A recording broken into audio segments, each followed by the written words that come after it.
உங்களுடைய cinema journey பத்தி ஒரு குட்டி ரீவைண்ட் டக்குன்னு நம்ம பண்ணலாம் அப்படின்னு சொல்லிட்டு. ஸோ நீங்க வந்து ஆக்டிங்க்கு வந்தது ஒரு 15 ஏஜ் அதாவது 15 வயசுலயே உள்ள வந்து வந்தாச்சு. ஸோ அந்த வயசுல வந்து எல்லாருமே வந்து ஒரு ஸ்கூல் போகணும். அந்த வயசுக்குன்னே ஒரு துருதுருன்னுலாம் வந்து இருப்பாங்க. அப்படி இருக்கும்போது நம்ம சினிமாக்குள்ள வரும்போது அது வேற ஒரு வேர்ல்டா வந்து இருக்கும் இல்லையா? ஸோ உங்களுக்கு அதை தான் மிஸ் பண்ணீங்களா? நம்ம வந்து இந்த வயசுல செய்ய வேண்டிய விஷயங்கள்லாம் மிஸ் பண்ணிட்டு சினிமாக்குள்ள வந்துட்டோமே அப்படிங்கிற தாட்டி பின்னாடி யோசிச்சிருக்கீங்களா எப்பயாவது? அப்படி சொல்ல முடியாது. ஏன்னா எனக்கு வந்து சின்ன வயசுலேருந்தே டான்ஸு இதுனா ஒரு ஆர்வம். ஹோலி ஏஞ்சல்ஸ் கான்வென்ட்ல தான் படித்தேன். அது ஐரிஷ் நன்ஸ் இருந்தது.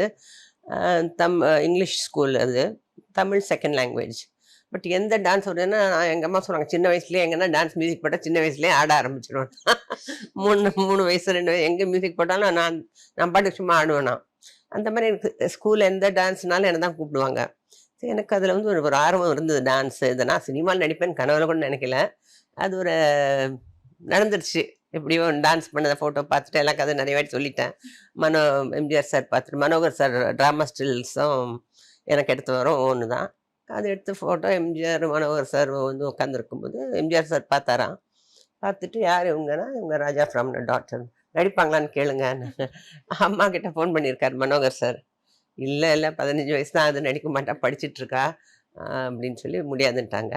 அப்புறம் மறுபடியும் மனோகர் சார் வந்து கூட்டிகிட்டு போய், இல்லை அவங்க வர சொல்கிறாரு பேசணுமா அப்படின்னு.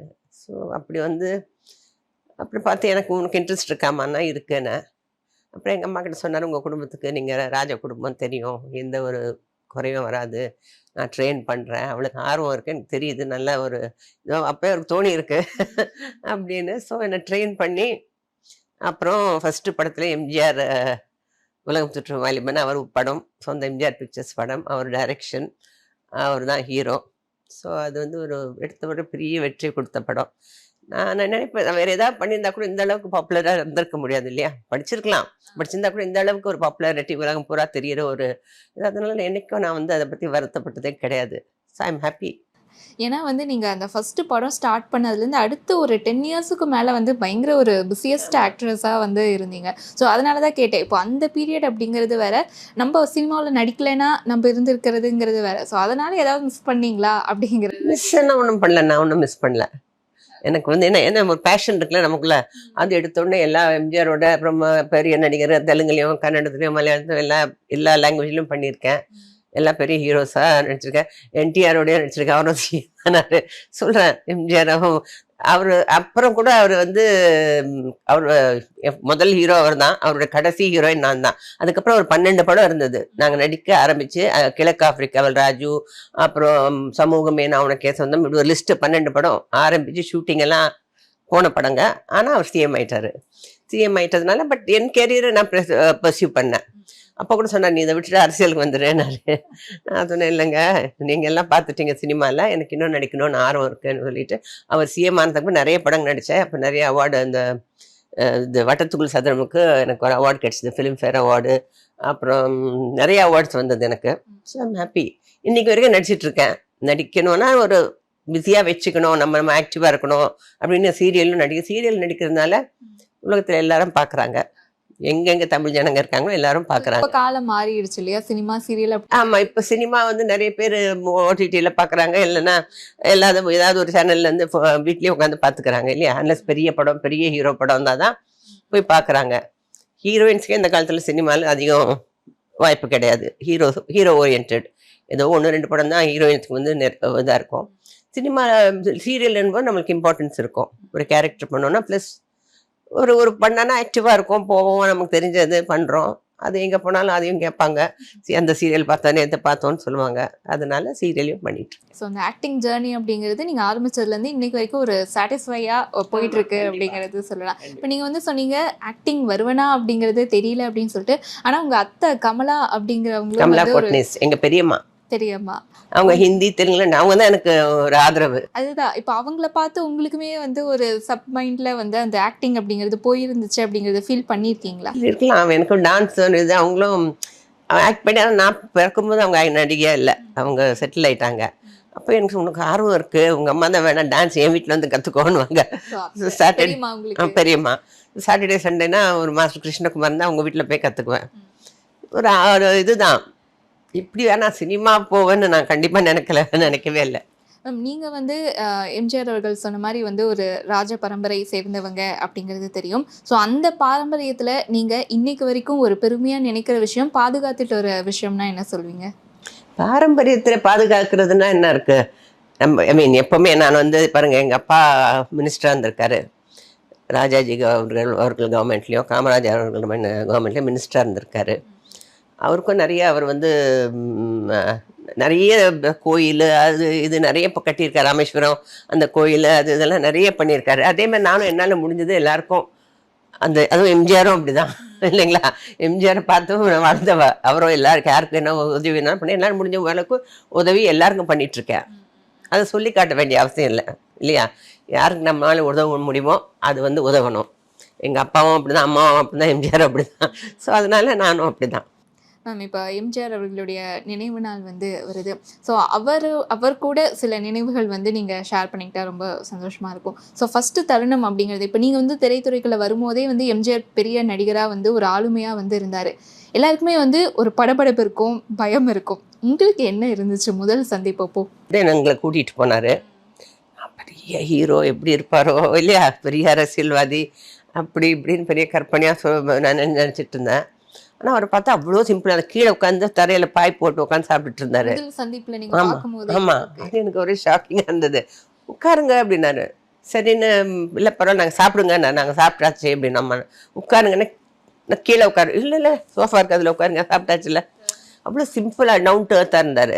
அவர் பார்த்து அப்புறமா அதே மாதிரி அப்புறம் எனக்கு வந்து சொன்னார், கான்ட்ராக்ட் போடுறேன் 5 வருஷம், நான் நீ ஒன்றுமே தெரியாது உனக்கு, நான் உன்னை ட்ரெயின் பண்ணுறேன் அப்படின்னு சொல்லிட்டு சோப்ரா மாஸ்டர், புலியூர் சரோஜா, ரகு மாஸ்டர் இவங்கெல்லாம் வந்து சினிமாக்கு ஏற்ற டான்ஸு, அப்புறம் தண்டாயுத பள்ளிப்பிள்ளை அவர்கள்கிட்ட பரதநாட்டியம், அப்புறம் வந்து பரதநாட்டியம்ங்கிறது ப்ராப்பராக நீங்கள் இங்கே வந்து ஆமாம் அப்புறம் தான் அப்புறம் ஜி சகுந்தலா அம்மா வந்து ஏற்ற இறக்கத்தோட எப்படி டயலாக்ஸ் பேசணும் அப்போ தேவைப்பட்டது இல்லை.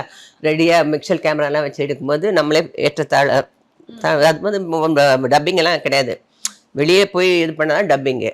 ஸோ அதெல்லாம் இருக்கும், அதெல்லாம் மனப்பாடம் பண்ணும். அதெல்லாம் இப்போ அதெல்லாம் இல்லை, இப்போ ஃபுல்லாக மாறிச்சு. நான் அப்பவும் பார்த்துருக்கேன், இப்போ பார்த்துருக்கேன். எல்லாரும் ப்ராம்ப்டிங் இப்போ இல்லையா? ப்ராம்ப்டிங் யாரும் அது வந்து மனப்பாடமெல்லாம் பண்ணுறதில்ல. ஒரு வாட்டி படிச்சுட்டாங்க அப்புறம் ப்ராம்ப்ட் பண்ணுங்கன்றாங்க. இப்போ ஈஸி. அப்போ சினிமா கஷ்டம். அதே மாதிரி அப்போது வந்து டெக்னாலஜி இவ்வளோ கிடையாது. அவர் எடுத்த விதம் பார்த்தோன்னா இப்போ கூட அதை ரொம்ப ஆச்சரியமாக இருக்கும். அப்படி ஒரு டெக்னாலஜி இல்லாத நேரத்தில் 50,000 அடி எடுத்து அதை 15,000 அடியாக கட் பண்ணி அதை எடிட் பண்ணி அவரே ரிலீஸ் பண்ணார் எம்ஜிஆர் சார். ஆமாம் ஆமாம். ஸோ அது ஒரு பெரிய ஒரு இது. அந்த மாதிரி ஒருத்தருக்கு உதவுறதுன்றது அவரை பார்த்து தான் கற்றுக்கணும். செட்டில் யாராக இருந்தாலும் சரி, ஏதாவது ஒரு பிரச்சனை அவர்கிட்ட போனால் இல்லைன்னு சொல்லி வரவே முடியாது.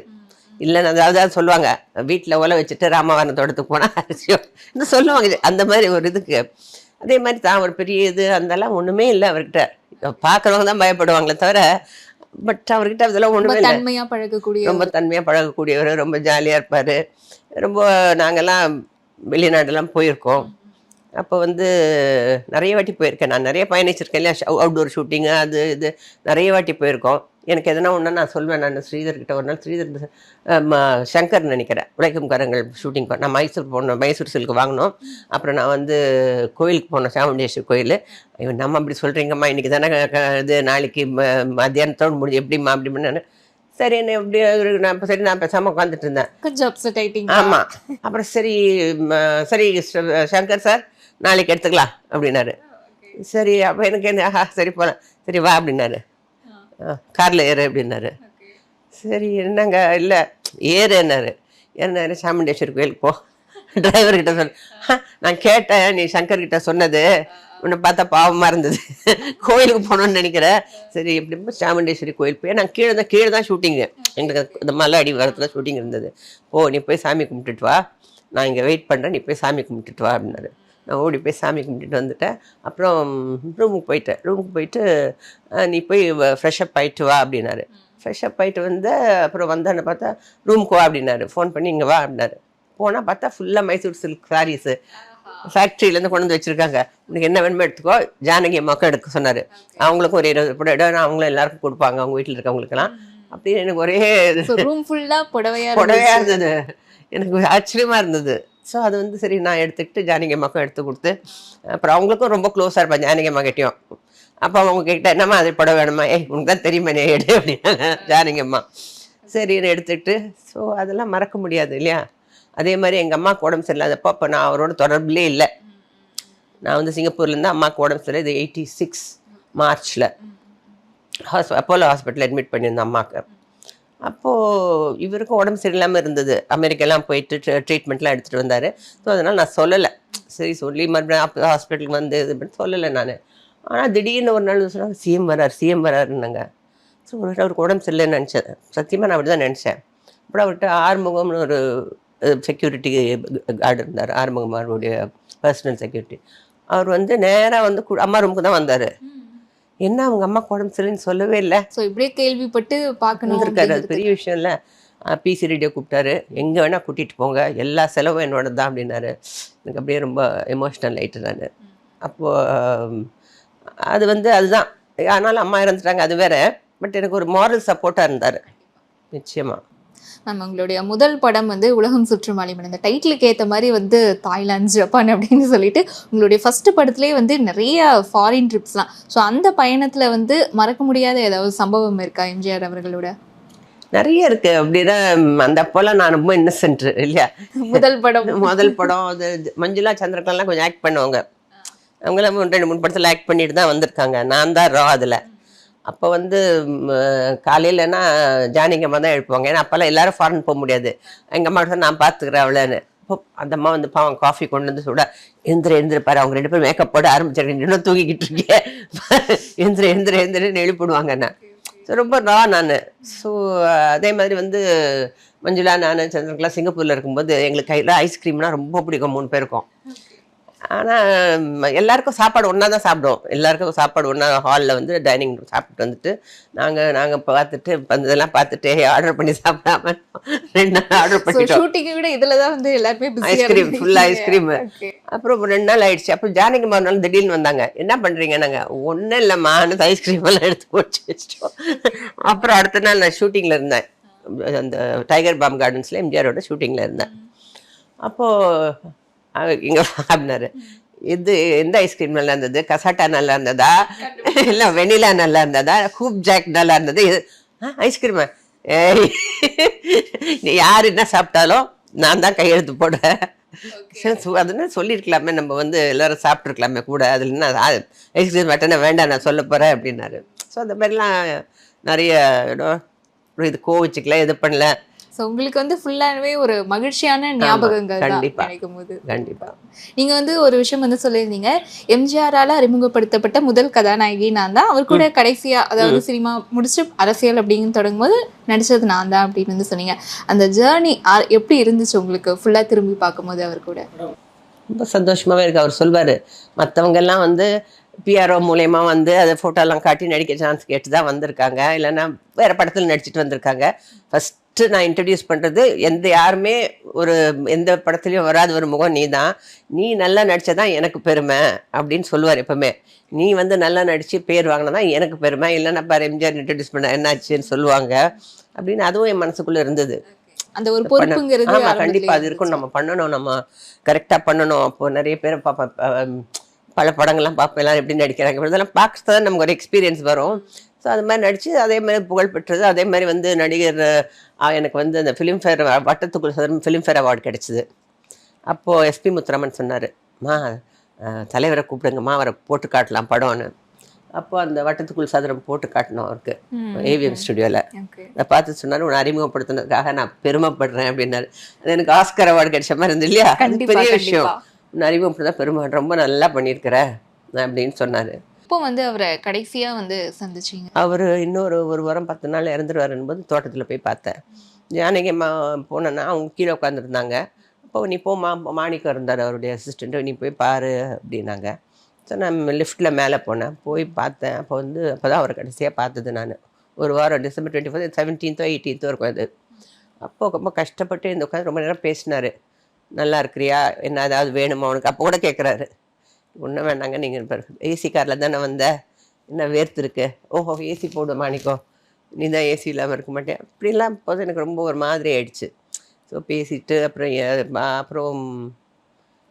அப்புறம் அப்போ தான் நான் கடைசியாக பார்த்தது. அதுக்கப்புறம் தான் ஃபோன் வந்தது அவர் இறந்துட்டாருன்னு.